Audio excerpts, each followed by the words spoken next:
नमस्कार। आप सबका स्वागत है माया ऐप पर। आज माया ऐप के तहत हम बॉलीवुड फ्लैशबैक में बात करेंगे एक ऐसे अभिनेता के बारे में जो कि हर सदी के लोगों पे प्रचलित है। तो हम बात करेंगे इनकलाब के बारे में। जी हाँ, एक बहुत ही होनहार अभिनेता, बहुत ही फेमस एक्टर इनकलाब के बारे में। कहीं आप धोखा तो नहीं खा गए नाम सुनकर? जी हाँ, मैं इनके बारे में और कुछ व्याख्या करूं तो आप शायद समझ जाएंगे। रिश्ते में तो हम तुम्हारे बाप लगते हैं, मगर नाम है शहंशाह। जी हाँ, हम बात कर रहे हैं सदी के महानायक मिस्टर अमिताभ बच्चन के बारे में। तो चलिए जानते हैं इनकी जिंदगी से जुड़ी बहुत सारी कहानियां और बहुत सारे किस्से। तो चलिए शुरू से शुरुआत करते हैं। रिश्ते में तो हम तुम्हारे बाप होते हैं, नाम है शहंशाह।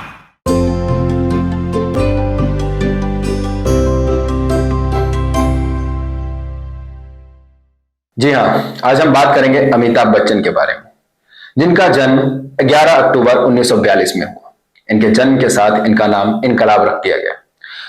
वो एक समय था, एक दौर था जब क्रांति काफी जोरों शोरों में थी। लोग इनकलाब जिंदाबाद के नारे लगा रहे थे और क्रांति काफी चल रही थी, तो इनका नाम उसी हिसाब से इनकलाब रख दिया गया। इनके पिता, जिनका नाम हरिवंश राय बच्चन है, जो एक अच्छे लेखक और कवि भी हैं। इनकी मां तेजी बच्चन, जो एक समाज सेविका थी। ये अपने फिल्मी करियर के दौरान काफी अवार्ड्स भी जीत चुके हैं, जैसे कि 4 नेशनल अवार्ड्स जीत चुके हैं और इन्हें पद्म विभूषण और पद्मश्री से भी नवाजा गया भारत सरकार के द्वारा। इनका नाम बाद में फिर बदला गया और इनकलाब से अमिताभ रखा गया। इनके पिता, जो कि हरिवंश राय बच्चन है, उनके एक बहुत ही करीबी और बहुत ही अच्छे दोस्त सुमित्रा नंदन पंत के द्वारा कहा गया कि क्यों ना तुम इनकलाब से बदलकर इनका नाम अमिताभ रख दो। उनकी बात इन्होंने मानी और उसे काट नहीं पाए और उन्होंने कहा ठीक है, ऐसा है तो इनका नाम अमिताभ ही रख देते हैं। अमिताभ का मतलब है एक ऐसा प्रकाश जिसका कभी कोई अंत ना हो। इनकी पढ़ाई प्रयागराज के एक स्कूल संत मैरी से कंप्लीट हुई। फिर उन्होंने आगे की पढ़ाई करने के लिए नैनीताल के एक बहुत ही फेमस कॉलेज, जिसका नाम है सेयरोड, वहां उन्होंने एडमिशन लिया और वहां से पढ़ाई कंप्लीट की। वहां वो पढ़ाई के साथ साथ नाटक भी किया करते थे। उनका काफी मन लगता था नाटकों में। वो काफी अच्छे से, काफी मन लगाकर नाटक किया करते थे। देन उन्होंने दिल्ली के एक बहुत ही फेमस कॉलेज करोड़ी मल कॉलेज में एडमिशन लिया और वहां से पढ़ाई कंप्लीट की। बहुत ही अच्छे से पढ़ाई कंप्लीट करने के बाद उन्हें फिर जॉब का रुख करना पड़ा और वो इधर उधर जॉब के लिए घूम रहे थे। तभी उसके एक दोस्त ने उन्हें एडवाइस दिया कि क्यों ना तुम ऑल इंडिया रेडियो के लिए ट्राई करो। तो वो सोचे कि शायद यहां काम बनेगा और वो ऑल इंडिया रेडियो के लिए चले गए ट्राई करने। लेकिन हुआ कुछ यूं कि वहां से उन्हें रिजेक्शन मिला, ये कहकर कि तुम्हारी आवाज बहुत मोटी है, बहुत भद्दी है, ये बोल के उन्होंने रिजेक्ट कर दिया। वो थोड़े तो हताश हुए, लेकिन फिर भी हार नहीं माने। फिर कुछ जॉब की तलाश की और फिर दोबारा वो ऑल इंडिया रेडियो में गए, लेकिन दोबारा वहां से उन्हें रिजेक्शन मिला, वही बातें कहकर। फिर वो वहां से कोलकाता मूव कर गए और वहां पे उन्होंने 5 साल जॉब किया। काफी कम सैलरी थी शुरू में, लेकिन फिर धीरे धीरे ठीक ठाक हो गई। तो 5 साल उन्होंने वहां जॉब किया, वहां रहे वो। लेकिन उनके दिमाग पे यही चलता रहता था कि वो एक्टिंग कैसे करेंगे, एक्टिंग की दुनिया में वो वापस कैसे जाएंगे, कब मुंबई पहुंचेंगे, कब काम करेंगे। और आखिरकार वो कोलकाता छोड़कर 1968 में मुंबई मूव कर गए। वहां पहुंच तो गए थे वो, लेकिन क्या करे, कैसे करे, ये उनके दिमाग में काफी जोर डाल रहा था कि आखिर आगे की जर्नी कैसी होगी। वो वहां गए, कई दिन तो उन्हें बाहर गुजारना पड़ा, रोड पे सोना पड़ा और काफी दिक्कतें झेलनी पड़ी। लेकिन फिर जैसे तैसे उन्होंने फिल्मों में एक जगह बनाने की कोशिश की और वो एक्स्ट्राज के रूप में काम करने लगे। तो इसी दौरान एक बार ऋषि कपूर की एक फिल्म में वो एज ए एक्स्ट्राज, मतलब जो कि आज हम जूनियर आर्टिस्ट कहते हैं जिन्हें, तो as a extras junior artist वो काम कर रहे थे एक ऋषि कपूर के फिल्म में। तो उन्हें ऋषि कपूर ने देखा और उन्हें अपने पास बुलाया और कहा कि तुम काफी अच्छे कलाकार हो, काफी अच्छे दिखते भी हो, तुम इतने छोटे किरदार क्यों कर रहे हो यहां? तुम्हें नहीं करना चाहिए, तुम बहुत बड़े किरदार के लिए बने हो। और उन्हें उस फिल्म से निकाल दिया गया और वो खुशी खुशी उस फिल्म को छोड़ दिए। और आज आप देख सकते हैं कि उनकी कही हुई बात कितनी सच्ची है। आज उनकी बात सच हो गई। आज वो सदी के महानायक हैं। आपको बता दें, एक तरफ जहां उन्हें ऑल इंडिया रेडियो से रिजेक्ट कर दिया गया था यह कहकर कि उसकी आवाज मोटी या भद्दी है, वहीं दूसरी तरफ उन्हें अपना पहला काम फिल्मों में एज अ वॉइस नरेटर ही मिला। जी हां, मैं बात कर रहा हूं भुवन शोम के बारे में। उन्हें भुवन शोम में एज अ वॉइस नरेटर काम मिला और उनकी पहली इनकम वहीं से हुई थी। वो काफी अच्छे दोस्त थे राजीव गांधी के, तो उन्हें आगे चलकर थोड़ा इजी हुआ फिल्मों में आने के लिए और उन्हें अपनी पहली फिल्म के अब्बास की सात हिंदुस्तानी में काम करने का मौका मिला, जो कि 1969 में रिलीज हुई। लेकिन दुख की बात यह है कि वो फिल्म फ्लॉप रही। इसके बाद उन्होंने कई सारे फिल्मों में काम किया, लेकिन कोई फिल्म बॉक्स ऑफिस पे कुछ अच्छी तरह चल नहीं पाई। लगभग सारे ही फ्लॉप ही रहे। लेकिन आखिरकार उन्हें कई फिल्में करने के बाद एक फिल्म मिली जिसका नाम है आनंद, जो कि ऋषिकेश मुखर्जी की फिल्म थी। ऋषिकेश मुखर्जी ने उन्हें दो फिल्मों के लिए कास्ट किया था, पहला तो आनंद और दूसरा गुड्डी। लेकिन फिर बाद में चलकर उन्होंने गुड्डी से अमिताभ बच्चन को निकाल दिया, इसलिए कि गुड्डी में उनका एक छोटा सा किरदार था और आनंद में वो काफी अच्छा अभिनय कर रहे थे, इतना अच्छा कि वो फिल्म शायद उन्हीं के नाम पे चल जाए। तो इसलिए उन्हें गुड्डी से निकाल दिया, उनमें एक छोटा सा किरदार ना करने के लिए। और फिर आनंद जैसे ही रिलीज हुई तो ये बॉक्स ऑफिस पे हिट रही और काफी पैसे इन्होंने कमाए। फिर बात करें इनकी अगली फिल्म जो कि एज अ लीड इन्होंने काम किया, तो वो था जंजीर। ये आनंद रिलीज हुई थी 1969 में। लेकिन फिर उन्हें इनके बाद काफी मूवीज मिली, लेकिन वो कुछ खास चल नहीं पाई। आनंद में इन्होंने एक सपोर्टिंग कैरेक्टर किया था जिसका नाम भास्कर था, जो कि राजेश खन्ना की फिल्म थी। लेकिन फिर बाद में चलकर इन्होंने एज अ लीड जंजीर में काम किया, लेकिन जंजीर की भी बहुत ही अलग कहानी है। उन्हें इतनी इजीली ये फिल्म नहीं मिली थी। उन्हें इस फिल्म के लिए काफी मशक्कत करनी पड़ी और काफी लोगों के रिजेक्शन के बाद उन्हें जाकर ये फिल्म मिला। उस टाइम काफी जोरों शोरों से चल रहे थे जो अभिनेता, जैसे कि देवानंद हो गए, राजकुमार हो गए और भी बहुत सारे अभिनेता थे, धर्मेंद्र। उन्हें पहले ये जंजीर के लिए ऑफर मिला, लेकिन उन्होंने ये ठुकरा दिया। अमिताभ बच्चन उस दौरान 1971 के टाइम पे उतना फेमस नहीं थे कि उन्हें पहला ऑफर मिले। लेकिन उस फिल्म के एक अभिनेता प्राण, जो कि अमिताभ बच्चन को काफी अच्छे से जानते थे, जब बहुत जगह से उन्हें रिजेक्शन मिला उस फिल्म के लिए, जो कि फिल्म के डायरेक्टर प्रकाश मेहरा है, वो जब राजेश खन्ना के पास पहुंचे तो राजेश खन्ना ने कहा कि मेरे पास तो सांस लेने की फुर्सत नहीं है, मैं ये किसी नए निर्देशन में कैसे फिल्म कर सकता हूं। ऐसा कह के उन्होंने 2 दिन का समय लिया और फिर उन्हें ठुकरा दिया। फिर वो पहुंचे धर्मेंद्र के पास। उन्होंने कहा कि करते हैं, लेकिन एज अ को प्रोड्यूसर मैं इसमें रहूंगा, और 2 साल का समय मांगा था उन्होंने। लेकिन प्रकाश मेहरा के पास उतना समय नहीं था। वो चाहते थे कि जितना जल्दी हो सके वो इस फिल्म को बनाए और रिलीज करें, ताकि उनका करियर भी आगे बढ़ सके। काफी लोगों की करियर जुड़ी हुई थी इनसे, जैसे कि जावेद और सलीम। उन्होंने ये कहानी लिखी थी, इनकी पहली कहानी थी ये। तो as a director, as a writer Javed Salim और as a director Prakash Mehra दोनों ही पहली बार अपनी फिल्म बना रहे थे, तो ये ज्यादा रिस्क लेना नहीं चाहते थे और किसी फेमस एक्टर के साथ काम करना चाहते थे। लेकिन जब सबने रिजेक्ट कर दिया तो आखिरकार प्राण के कहने पर इन्होंने अमिताभ बच्चन को कास्ट करने का सोचा और फिर उन्हें उस फिल्म के लिए कास्ट किया गया। उन्हें जब ये ऑफर मिला अमिताभ बच्चन को कि आपको जंजीर के लिए कास्ट करने की सोच रहे हैं, तो उन्होंने कहा कि अगर आप मुझे कास्ट करते हैं तो मैं इस फिल्म में अपने कहने पर जया भादुरी, जो कि उस समय की काफी फेमस और प्रचलित अभिनेत्री थी, तो उन्हें वो इस फिल्म में लाने के लिए प्रकाश मेहर को उन्होंने कहा कि वो मेरी काफी अच्छी दोस्त है, मैं उससे बात करूंगा तो वो जरूर इस फिल्म में काम करेगी। तो अमिताभ बच्चन के कहने पर आखिरकार जया भादुरी ने भी इस फिल्म में काम किया और इससे प्रकाश मेहरा काफी खुश हुए उन्हें लगा कि चलो फिल्म को एक भारीपन मिला, एक अच्छे अभिनेत्री मिली, ताकि वो फिल्म इजीली बिक सके। डिस्ट्रीब्यूटर इजीली फिल्में खरीदते नहीं जबकि उसमें कोई फेमस कलाकार या फिर कोई अच्छे अभिनेता ना हो। तो इस कारण उन्हें इस बात की खुशी थी कि एक जया भादुरी, जो कि काफी अच्छी अभिनेत्री थी, उस टाइम काफी प्रचलन में थी, वो इसमें काम करे। इस फिल्म में पहले हीरोइन के लिए मुमताज को कास्ट किया गया था, जो कि धर्मेंद्र के अपोजिट उन्होंने सोचा था उन्हें, और एक पोस्टर भी रिलीज कर दिया था लिख करके कि धर्मेंद्र और मुमताज को हम इस फिल्म के लिए कास्ट कर रहे हैं।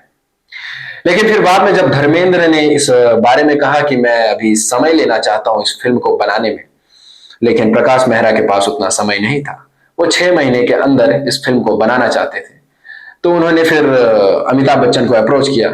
तो मुमताज को यह बात पता चला कि धर्मेंद्र इस फिल्म में नहीं काम कर रहे हैं, तो फिर उन्होंने भी शादी का बहाना करके मना कर दिया कि मैं भी इस फिल्म में काम नहीं कर पाऊंगी। फिर बाद में जया बच्चन को इस फिल्म के लिए कास्ट किया गया और आखिरकार ये फिल्म बनी और काफी हिट रही। लेकिन जब फिल्म की शूटिंग चलती थी तो अमिताभ बच्चन काफी परेशान रहते थे, क्योंकि इससे पहले उनकी कई फिल्में फ्लॉप जा चुकी थी और उन्हें लगा कि अगर जंजीर भी फ्लॉप गई तो फिर मेरा तो करियर ही खराब हो जाएगा। लेकिन उन्होंने हार नहीं मानी और जंजीर में काफी अच्छा काम किया। लेकिन वो हर समय परेशान रहते थे कि क्या होगा क्या नहीं, आखिर ये फिल्म हिट जाएगी या नहीं। वो अपना टेक देते हैं और फिर बैठ करके दिन भर कोको कोला पीते रहते और इस सोच में डूबे रहते कि आखिर क्या होगा। लेकिन आखिरकार ये फिल्म हिट हुई और उन्हें इससे काफी प्रशंसा मिली और काफी लोगों के दिलों में इन्होंने घर बना लिया।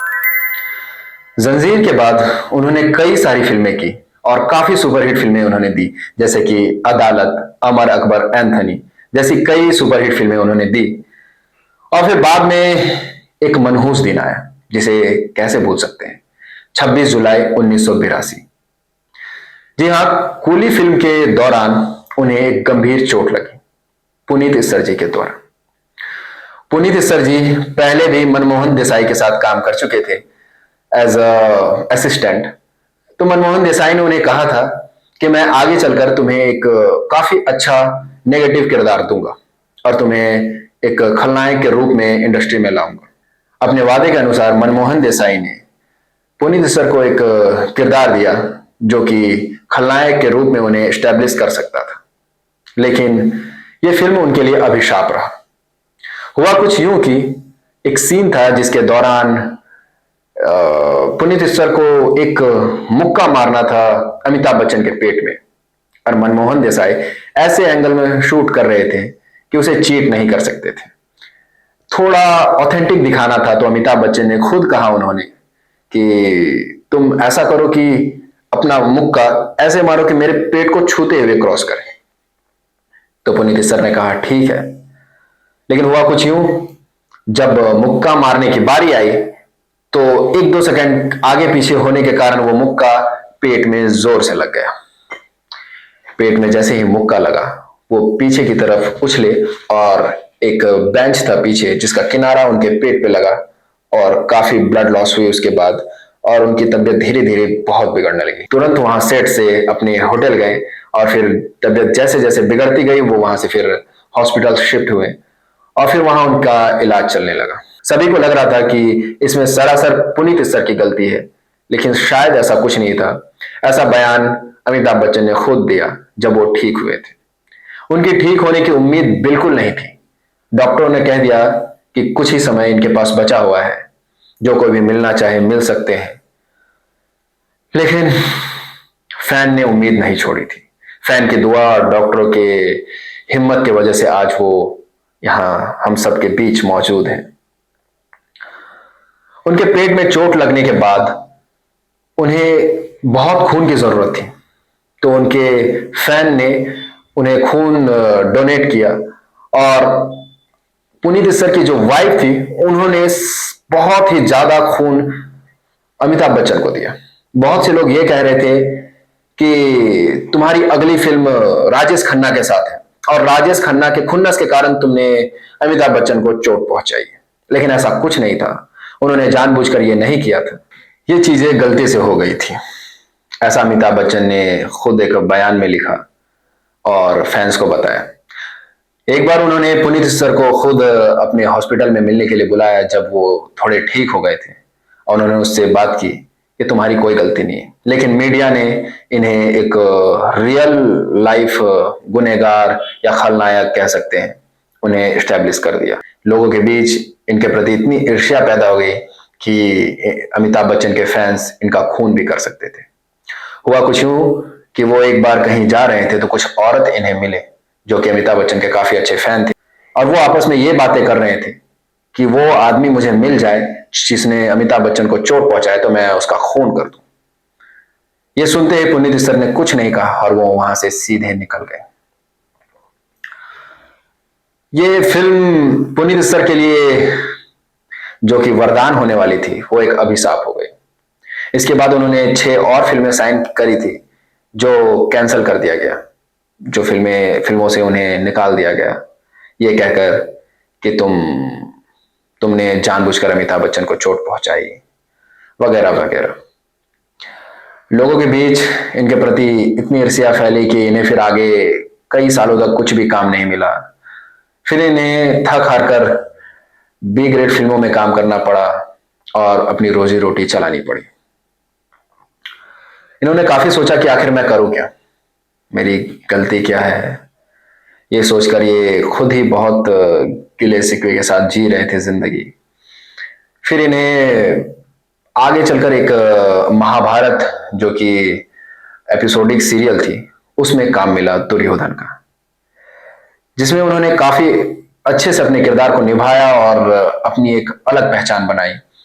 और उसके बाद से उन्हें फिर थोड़े बहुत काम मिलने शुरू हुए। बी.आर. चोपड़ा के द्वारा बनाई गई महाभारत में इन्हें एक अलग ही पहचान मिली और इन्होंने लोगों के बीच अपनी फिर से जो कह सकते हैं अपने फैंस फॉलोइंग या फिर अपनी जगह बनाने की कोशिश की, और फिर धीरे धीरे इन्हें कुछ कुछ काम मिलना शुरू हुआ।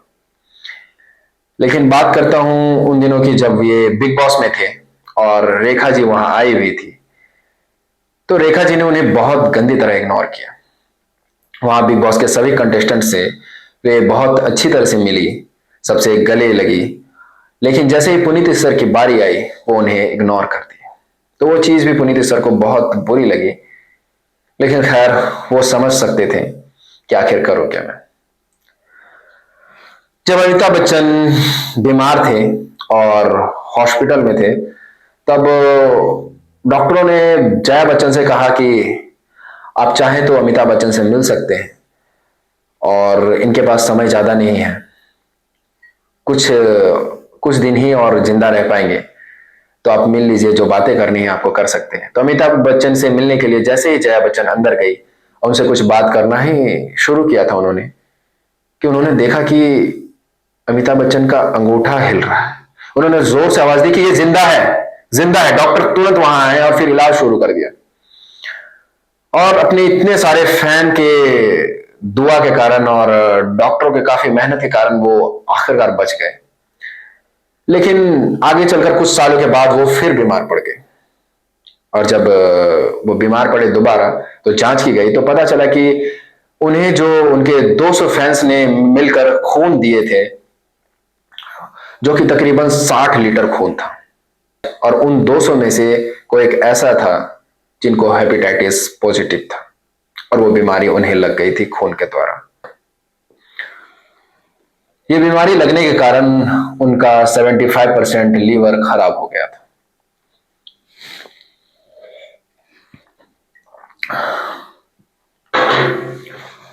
और फिर उन्हें हॉस्पिटल में एडमिट किया गया और काफी मशक्कत के बाद उनका इलाज किया गया। काफी दूर दूर से काफी बड़े बड़े डॉक्टर्स वहां आए और उनका इलाज किया, और फिर जाकर के वो ठीक हुए। उस दौरान भी उनके बचने की उम्मीद काफी कम थी, लेकिन वो बच गए और आज हम सबके बीच हैं।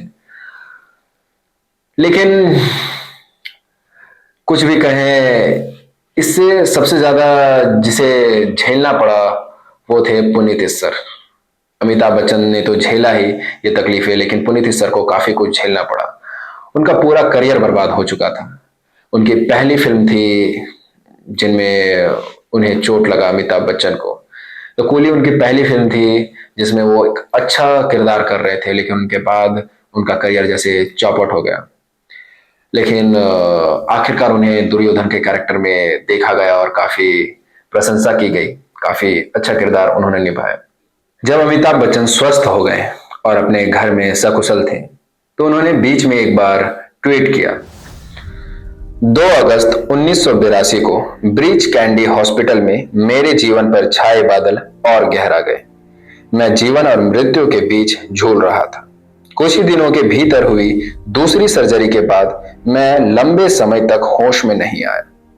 जया को आईसीयू में यह कहकर भेजा गया कि इससे पहले कि उनकी मौत हो जाए, अपने पति से अंतिम बार मिल लो। मगर डॉक्टर उदवाड़िया ने एक आखिरी कोशिश की। उन्होंने एक के बाद एक कई इंजेक्शन लगाए। इसके बाद मानो कोई चमत्कार हो गया। मेरे पैर का अंगूठा हिला। ये चीज सबसे पहले जया ने देखी और आवाज लगाई, ये अभी जिंदा है। जैसे ही ये ठीक हुए, हॉस्पिटल से निकले, फिर इन्होंने डिसाइड किया कि ये अब अभिनय नहीं करेंगे और फिर ये इलाहाबाद चले गए और वहां से उन्होंने एक राजनीतिक दल के साथ मिले और एज अ राजनेता अपने आप को स्टैब्लिश करने की कोशिश की और अच्छे खासे इसमें आगे बढ़ रहे थे। लेकिन फिर अचानक से उनके दिमाग में आया कि मैं इस काम के लिए नहीं बना हूं, मुझे अभिनय करना है। और कुछ समय रुक कर वो फिर से अभिनय में आए और उन्होंने अपना फिल्मी ग्राफ फिर से ऊपर की तरफ लेकर के आए और सदी के महानायक बन गए। बात करें इनकी फिल्मी ग्राफ की, क्योंकि इनकी पहली फिल्म सात हिंदुस्तानी जो कि 1969 में आई थी, वो फ्लॉप रही। फिर 1970 में इन्होंने एक दूसरी फिल्म करी जिसका नाम था बॉम्बे टॉकी, जो कि एनसीसीपी के द्वारा बनाई गई थी, वो भी फ्लॉप रही। फिर 1971 में इन्होंने एक और फिल्म की एनसीसीपी की जिनका नाम था परवाना, लेकिन दुख की बात यह है कि ये भी फ्लॉप रही। कई फिल्में इनकी फ्लॉप रहने के बाद इन्होंने आखिरकार 1971 में एक फिल्म की जो कि ऋषिकेश मुखर्जी के द्वारा निर्देशित की गई, जिसका नाम आनंद है और जिसमें अहम भूमिका में राजेश खन्ना थे। वो फिल्म बॉक्स ऑफिस पे काफी धमाल मचाई और काफी अच्छी कमाई की। उनके बाद इन्होंने फिर कई सारे फिल्में की, लेकिन वो भी कुछ खास बॉक्स ऑफिस पे चल नहीं पाई और आखिरकार उनकी 13वीं फिल्म जंजीर, जिसमें वो एज अ लीड किरदार वो काम किए और वो हिट रही और उनके बाद उनका एक करियर ग्राफ अलग ही तौर पर चलने लगा। फिर इनके बाद इनकी कई फिल्में आई जैसे कि काला पत्थर, तूफान, लाल बादशाह, डॉन, कूली, शराबी, दीवार, बागबा, सिलसिला, काला पत्थर, ऐसी कई फिल्में उन्होंने दी। लेकिन एक समय के बाद जैसे उनकी उम्र ढलती गई तो उनका ये जो हीरोइक रूप था वो धीरे धीरे थमने सा लगा। इनका जो करियर ग्राफ ऊंचाई की तरफ जा रहा था वो थोड़ा थम सा गया। फिर आखिरकार इन्हें 2000 में एक फिल्म मिली मोहब्बतें, जिसमें इन्होंने एक बाप का किरदार किया और काफी अच्छे से निभाया, इतने अच्छे से कि इनका करियर फिर से चल पड़ा। इनका ग्राफ जो थम सा गया था वो फिर ऊंचाई की तरफ बढ़ने लगा। इन्हें काफी सराहाया गया और इसके बाद इन्होंने कई फिल्में ऐसे करी जिसमें ये बाप के किरदार में नजर आए, जैसे कि कभी खुशी कभी गम, सूर्यवंशम, ये सब काफी अच्छी फिल्में थी। तो काफी पसंद आया लोगों को। और फिर 2000 में इन्हें एक शो मिला जिसका नाम था केबीसी, कौन बनेगा करोड़पति। कौन बनेगा करोड़पति का पहला सीजन 3 जुलाई को प्रीमियर किया गया 2000 में और फिर ये आज तक चलता आ रहा है। ये काफी फेमस शो है और देखा जाए तो सबसे ज्यादा टीआरपी इसी में आती है और ये ऑफर किया गया अमिताभ बच्चन को और अमिताभ बच्चन ने इन्हें एक्सेप्ट किया और 2000 से लेकर के आज तक यही इस शो को होस्ट करते आ रहे हैं। चलिए तो अब बात करते हैं अमिताभ बच्चन की जिंदगी से जुड़े उनके लव लाइफ के बारे में, किनके साथ उनका अफेयर्स था, किनके साथ उनकी शादी हुई एंड ऑल। तो इस फहरिस्त में सबसे पहले नाम आता है जया भादुरी का। जी हाँ, अमिताभ बच्चन और जया भादुरी दोनों आपस में सबसे पहली बार ऋषिकेश मुखर्जी के फिल्म गुड्डी के सेट पर मिले। अमिताभ बच्चन को पहले ऋषिकेश मुखर्जी ने गुड्डी के लिए कास्ट किया था, फिर बाद में निकाल दी, लेकिन जया भादुरी उसमें लीड कर रही थी एज अ हीरोइन, तो वहां पे वो मिले, थोड़ी बातचीत हुई। ऋषिकेश मुखर्जी ने जया को कास्ट करने से पहले कई बार वो उनसे पुणे फिल्म इंस्टीट्यूट में मिल चुके थे, कई बार बातें हुई, उसके बाद जया भादुरी को उसमें कास्ट किया गया।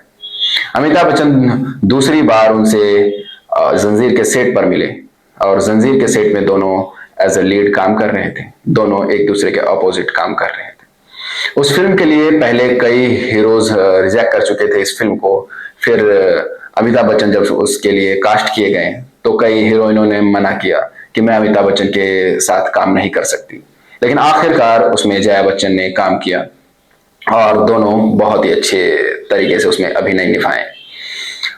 बाद में फिर जब शूट कंप्लीट हुआ तो अमिताभ बच्चन ने जया भादुरी से वादा किया कि अगर ये फिल्म हिट गई तो उन्हें लंदन घुमाने के लिए लेकर के जाएंगे, और आप सबको पता है कि ये फिल्म हिट ही नहीं सुपर हिट हुई, और अपने वादे के अनुसार अमिताभ बच्चन ने लंदन की टिकट बुक की और फिर अपने पेरेंट्स के पास चले गए इसकी इजाजत लेने के लिए कि वे दोनों घूमने जाना चाहते हैं। हरिवंश राय बच्चन के पास जैसे ही अमिताभ बच्चन पहुंचे और उन्हें बताया कि मैं लंदन घूमने के लिए जाना चाहता हूं अपने दोस्तों के साथ, तो उनके पिता ने पूछा कि और कौन जा रहा है साथ में, तो उन्होंने बताया कि जया जा रही है। तो उन्होंने फिर से पूछा कि सिर्फ जया या फिर कोई और, तो अमिताभ बच्चन ने बताया नहीं, मैं और जया सिर्फ हम दोनों ही जा रहे हैं। तो उनके पिता ने कहा ठीक है तुम जाना चाहते हो तो जाओ, लेकिन इससे पहले तुम दोनों शादी कर लो। फिर आनन फानन में पंडित बुलाई गई और वहां पे तुरंत फिर शादी रची गई। आपको बता दें कि शादी में सिर्फ 5 बाराती ही मौजूद थे, दोनों पक्ष के परिवार वाले मौजूद थे और गुलजार साहब नजर आए थे शादी में। फिर जैसे ही शादी हुई उसके बाद रात में ही वे लंदन के लिए निकल गए। फिर कुछ समय बाद एक पार्टी रखी गई, अपने सभी इंडस्ट्री के दोस्तों साथियों को बुलाया गया और इसे सेलिब्रेट किया गया। जया भादुरी शादी के बाद अमिताभ बच्चन के साथ कई फिल्में करी, जैसे कि एक नजर, बंसी बिरजू, मिली, शोले, सिलसिला, और फिर बाद में जाकर इन्होंने एक और फिल्में की जैसे कि कभी खुशी कभी गम। जैसे ही श्वेता बच्चन का जन्म हुआ तो जया भादुरी ने फिल्में करना धीरे धीरे बंद सा कर दिया। फिर आगे चलकर अमिताभ बच्चन तो काम कर ही रहे थे, जारी थे ही इस फिल्म इंडस्ट्री में, लेकिन जया बच्चन धीरे धीरे वो पॉलिटिक्स की तरफ रुख करती नजर आई। अब बात करते हैं अमिताभ बच्चन के लव अफेयर के बारे में। तो नाम आता है सबसे पहले रेखा का, और वो कहते हैं ना कि कुछ प्रेम कहानियां कभी मरती नहीं, बस अमर हो जाती है गुजरते हुए लम्हे के साथ।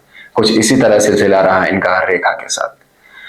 ये सबसे पहले 2 अनजाने फिल्म के सेट पर मिले और फिर फिल्म के रिलीज होते ही फैंस रेखा की खूबसूरती के कायल हो गए और अमिताभ बच्चन उनके प्यार के। फिर इन्होंने साथ में कई फिल्में की जैसे कि गंगा का सौगंध, मिस्टर नटवरलाल, राम बलराम, सुहाग, सिलसिला, मुकद्दर का सिकंदर।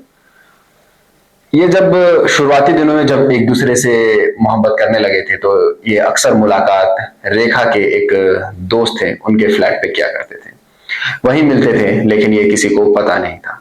लेकिन ये बात उस टाइम खुली जब एक बार गंगा के सौगंध के सेट पर अमिताभ बच्चन ने अपने को स्टार के साथ हाथापाई कर ली। हुआ कुछ यूं था कि रेखा को वो टीज कर रहे थे, किसी बात को लेकर के उन्हें बार बार परेशान कर रहे थे, तो ये अमिताभ बच्चन से देखा नहीं गया और उन्होंने जाकर उनसे हाथापाई कर ली। फिर उन्हें काफी मीडिया अटेंशन मिला, फैंस इनके प्यार के बारे में जानने लगे और फिर काफी बातें होने लगी। अब इसी कड़ी में आगे बढ़ते हुए बात करते हैं ऋषि कपूर और नीतू सिंह की शादी के बारे में। तो अमिताभ बच्चन ऋषि कपूर के काफी अच्छे दोस्त थे, तो वो शादी में आए, लेकिन ऐसा लगा सबको, सभी फैंस को, कि अमिताभ बच्चन और रेखा ने भी शादी कर ली है, क्योंकि हुआ कुछ यूं था कि रेखा शादी में सिंदूर लगाकर और मंगलसूत्र पहनकर आई थी। उन्हें मीडिया का फुल अटेंशन मिला, सभी लोग ये सोचने लगे कि शायद इनकी शादी हो चुकी, लेकिन ऐसा कुछ था नहीं। वे ऐसे ही अपने शौक से सिंदूर लगाई थी और मंगलसूत्र पहनकर वहां आई थी, लेकिन इस बात से जया बच्चन भी काफी खफा थी। अमिताभ बच्चन आज तक कभी अपने प्यार का इजहार तो नहीं कर पाए रेखा के साथ, लेकिन कई बार रेखा ने कोशिश की कि वो इस बात को दुनिया के सामने लाए, लेकिन अमिताभ बच्चन चूंकि शादीशुदा थे पहले से ही, तो वो कुछ बोल नहीं पाए। फिर कुछ समय के बाद रेखा की शादी हो गई एक दिल्ली बेस्ड बिजनेसमैन मुकेश अग्रवाल के साथ। लेकिन दुख की बात यह है कि शादी के 1 साल के बाद ही उनका देहांत हो गया। लेकिन रेखा ने सिंदूर लगाना और मंगलसूत्र पहनना तब भी नहीं छोड़ा था। लोग कहते हैं कि वो आज भी अमिताभ बच्चन के नाम का सिंदूर लगाती है। कुछ लोग ये भी कहते हैं कि ये इनका अलग स्टाइल है, ये उन्हें पसंद है इसलिए वो लगाती है। जब 1981 में फिल्म आई थी सिलसिला, तो उसमें जया बच्चन, रेखा और अमिताभ बच्चन तीनों ने साथ में ही काम किया था। यह फिल्म यश चोपड़ा के द्वारा निर्देशित थी। तो कई बार उनसे इंटरव्यू में पूछा गया कि आपको ये थोड़ा चैलेंजिंग नहीं लगा कि एक सेट पर रेखा, जया बच्चन और अमिताभ बच्चन को एक साथ काम करते हुए देखना।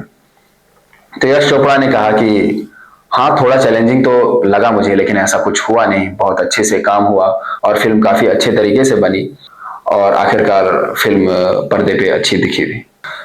किसी से ये बात छिपी नहीं थी कि अमिताभ बच्चन और रेखा दोनों एक दूसरे से प्यार करते हैं।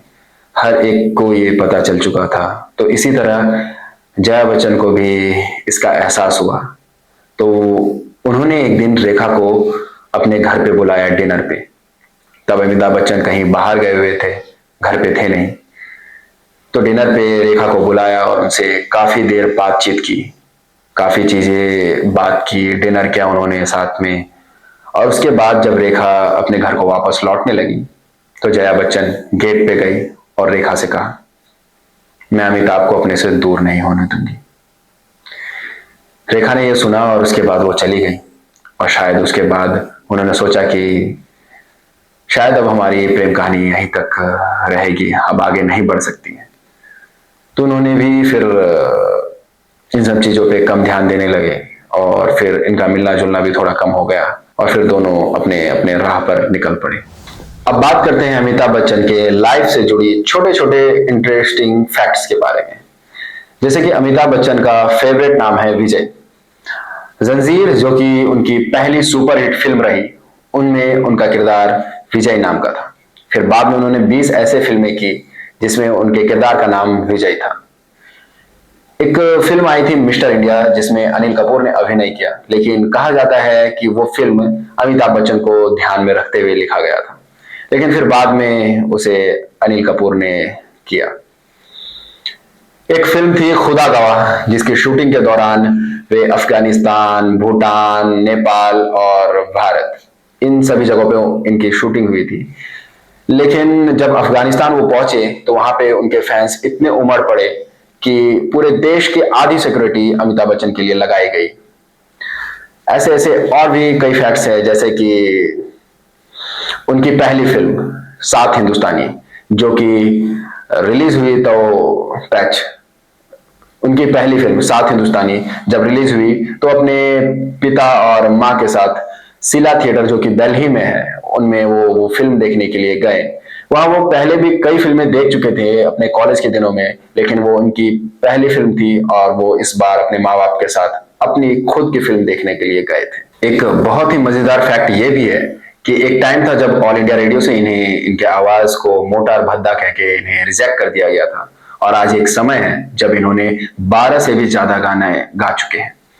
इनमें से इनका पहला गाना जो है, जो इन्होंने मिस्टर नटवर लाल में गाया था, वो गाना कुछ इस प्रकार है, मेरे पास आओ मेरे दोस्तों एक किस्सा सुनो। तो ये गाना इन्होंने गाया पहली बार, और उसके बाद आज तक वो गाना भी गाते हैं और अभिनय भी करते हैं। अमिताभ बच्चन के इतने लंबे सफर को जानने के बाद अब हम चलते हैं एक उनके लाइफ से जुड़ी एक बहुत ही इंटरेस्टिंग फैक्ट के बारे में। ये फैक्ट ऐसा है कि जैसा कि हम सभी जानते हुए एक बहुत ही अच्छे अभिनेता है, लेकिन उन्होंने एक बार राजनेता बनने की भी कोशिश की थी। हुआ कुछ यूं था कि जब उन्हें चोट लगी थी, वो बिस्तर पे थे, जब हॉस्पिटल में थे वो, तो वो मन ही मन ये सोच रहे थे कि शायद मैं अगर बच गया तो अब कभी अभिनय नहीं कर पाऊंगा। तो उन्होंने सोचा कि मैं इलाहाबाद वापस चला जाऊंगा और वहां एज ए राजनेता अपने आप को स्टैब्लिश करूंगा। तो जैसे ही ठीक हुए, इतने सारे फैंस और डॉक्टरों की वजह से जब वो ठीक हो गए तो इलाहाबाद वापस चले गए और उन्होंने वहाँ एज अ राजनेता अपने आप को स्टेब्लिश करने की कोशिश की और वो एक अच्छे स्तर पर जीते भी थे इलेक्शन। लेकिन मन ही मन वो ये सोच रहे थे कि मुझे अभिनय ही करना है और फिर आखिरकार उनका मन जीत गया और उन्होंने राजनेता को वहीं रोक दिया और फिर वो अभिनय में वापस आ गए और उन्होंने फिर उसके बाद एक कई हिट फिल्में दी और ऐसा ही उनका करियर ग्राफ चलते चलते आज तक आप देख सकते हैं कि वो आज भी कई फिल्मों में नजर आते हैं और हम उम्मीद करेंगे कि वो आगे भी हमें कई अच्छी फिल्में दिखाए जिससे हम देखकर कुछ सीख सके, कुछ समझ सके और एंटरटेनमेंट तो जरूरी है। तो चलिए इसी के साथ हम समाप्त करते हैं आज का टॉपिक जो कि एक महानायक के बारे में थी, सदी के महानायक अमिताभ बच्चन के बारे में। तो बहुत बहुत धन्यवाद करता हूं आपका कि आपने इतने सब्र के साथ ये बातें सुनी। शायद आपको काफी कुछ जानने को मिला होगा, अमिताभ बच्चन की जिंदगी से जुड़ी हुई चीजें काफी कुछ समझने को मिला होगा। अगर आपको लगता है कि कुछ चीजें छूट गई तो आप कमेंट करके हमें बताएं ताकि हम भी जान सके कि क्या चीजें थी जो मुझसे रह गई। और सब्सक्राइब करें हमारे चैनल को ऐसे ही और भी टॉपिक्स के बारे में जानने के लिए। बहुत बहुत धन्यवाद आपका हमारे बॉलीवुड फ्लैशबैक में आने के लिए। हमारे माया ऐप को आप डाउनलोड भी कर सकते हैं, प्ले स्टोर में अवेलेबल है। तो चलिए मिलते हैं अगले टॉपिक में बॉलीवुड फ्लैशबैक में।